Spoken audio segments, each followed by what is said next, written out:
楽しいんですよ。とにかく作るのが好きなんです。で作って使いたいとかって言ってもらえると嬉しくなってまた作るみたいな自分のねしたい仕事ができるなんてなんて幸せなんやろうと思って日々感じます。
きっかけは昔若い時に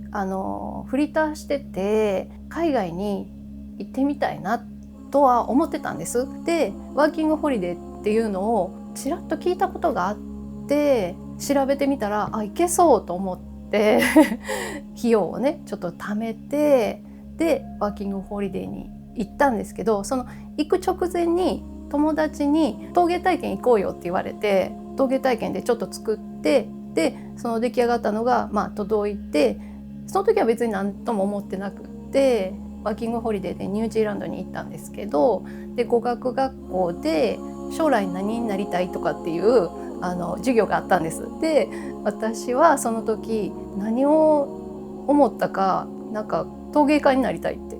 なんかポタリーアーティストになりたいとかって言ってでその時も別になろうとかって思ってたわけではなくて、日本帰ってきてで、就職しなきゃなとかって働かなきゃなとかって思った時に面接に行った時とかに、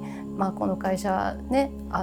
どうして選んだんですかとかって言われた時に好きなものとかだったら好きだからここを選びましたって素直に言えるなと思ったんですよね。生きていくために働くっていうことがずっとあったので自分の好きなことやって仕事になったらいいなとかって思ってその時なんかふと陶芸やりたいなって思ってそれをまた調べて専門学校があるっていうのを知って京都のまた学校に入るために資金を貯めてで、卒業した後に陶芸教室のスタッフとして働くんですけど、きっかけって何やったんやろって思うんですけどちょこちょこ出てきてあったんですよ心の中からそれでなんかふと陶芸やりたいなと思ってやったのが最初ですかね楽しいことは、自分が作ったものが使われるっていうことでお客様がそれをなんか嬉しそうに喜んでこれ好きです気に入りましたって言って買ってくださるのがめちゃくちゃ嬉しいですね。使っていただいてるところを見れるのもお店様とかだったら食べに行ったりとかしたら見れるじゃないですか。そういうので使っていただいてるともうめちゃくちゃ嬉しくってここんちの子になったんやみたいな感じがしますね。めちゃくちゃ嬉しいです。もう本当に我が子を送り出すみたいな感じででも活躍してくれてると本当に嬉しいです。陶芸って何やろうって考えた時につかず離れずみたいな感じなんですよ。私の中ではめっちゃギューって好きっていう感じで行き過ぎると逆にもうええわってなっちゃう時ってあるじゃないですか。そういうんじゃなくてずっとふんわり好きなんです。なんかそばにいるぐらいの感じでだからそのつかず離れずぐらいの感じなので天職って言っちゃうと、がっつりな感じがしちゃって私の場合はなんか共に歩んでる感じなのでなんかチームみたいな仲間みたいな感じで一緒に頑張ろうみたいな感じのなんか距離感ですかね。普段使う器とかに自分を出しすぎると使いづらいと思うんです。やりすぎるとやっぱりお客様ってなんか使いにくそうって思っちゃうのでそこはちょっと引いて使いやすさを考えて形もシンプルにで釉薬もそこまでゴテゴテしないようにとは思ってはいるんですけどちょっと出ちゃう時はありますマグカップとかだったら口当たりとかお皿とかねなんか持ちやすいようにした方がいいかなとかスタッキング食器棚に入るか入らないか問題これはものすごい重要なところなので重ねられるかられないかみたいな。でもそればっかり考えてるとちょっとバランスが悪くなってくるのでそこを一旦置いといて自分の作りたいものを作る時もあります。でもお客さんは面白がって購入してくださったりするのではいありがたいです。色は寒色系が本当に好きなんですよ。暖色よりもやっぱ寒色系の方に心を動かされるというかで昔から親に連れてってもらって釣りに行ったりとか海見てたりとか山見てたりとかってするのが楽しかったっていう思い出があって、でニュージーランドに行った時もスキューバの免許を取ったりとかしたんですよ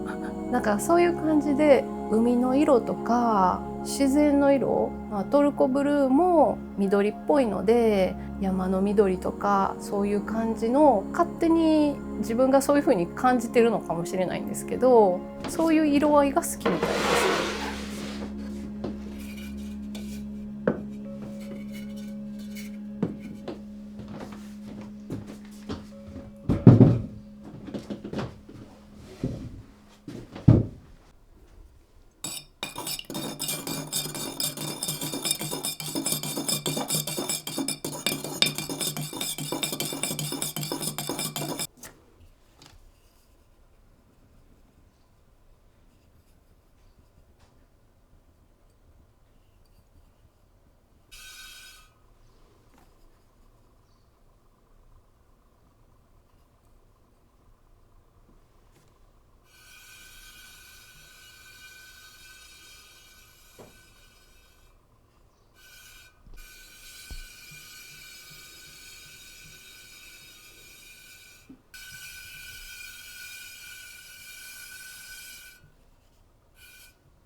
釉薬攪拌します。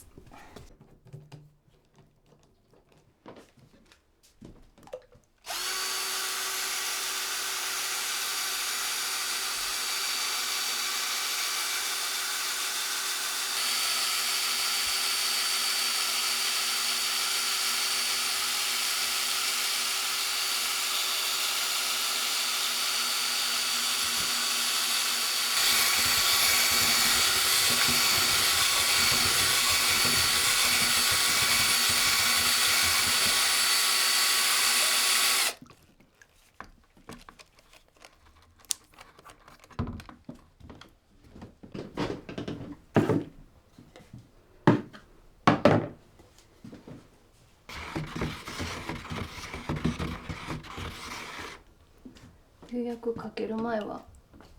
毎回混ぜます。で、ハサミでかけていきます。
本当に始めた時と今の自分を比べたらちょっとは上手くなったなって思う時たまにあるんですよ。で、すごいってちょっと思う時があって、そういう時はちょっと嬉しいですけどね。けなすよりは褒める方にしてます。あかんやんっていうよりはできたやんっていう。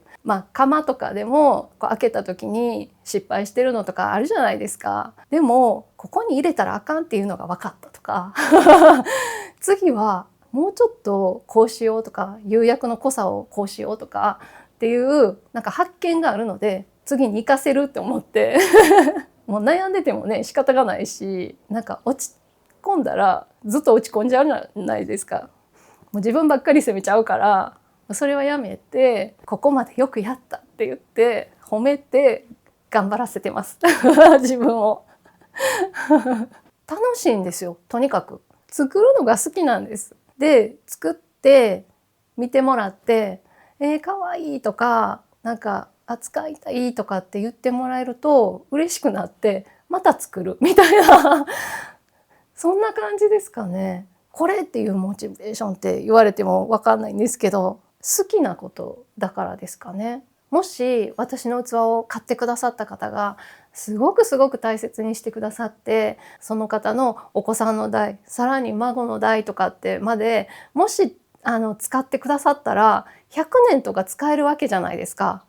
そう思ったら丁寧に作らなきゃとか残るって思ったら一生懸命作りたいなっていうぐらいですかね。あとはもう本当に自分の好きしかないんですけど、本当に好きでできてる仕事なので、本当にありがたいなって毎日思いますね。ことあるごとに「ああ私ってラッキーやわ」とかって思って自分のねしたい仕事ができるなんて幸せなんやろうと思って、それは日々感じます私はいつもやりたいことがあったんですよ。いつも何かしらあれやりたいこれやりたいって思ってたんですよ。で、そうやることが決まったら逆算して資金貯めようとかそのために働こうとかっていうことが、私はそれが普通だったんですけど、やりたいことがないとかって言われたらちょっとわからないんですけど、でも二足のわらじでずっとやってた期間とかもあったりとかして、会社でね働いてたりとかずっとしてたので、ずっと好きなことができるってすごいことじゃないですか。1日8時間会社行って一生懸命お仕事をしてっていうのもすごいいいことなんですけど、でもそれが自分がそれを動かしてやってるかって言ったら、やっぱりたくさんの従業員の中の一人だったりするわけで、どのぐらい自分が貢献できてるかっていうのはそこまでダイレクトに来ないじゃないですか。そういうのが結構長い期間あったので、下積みみたいな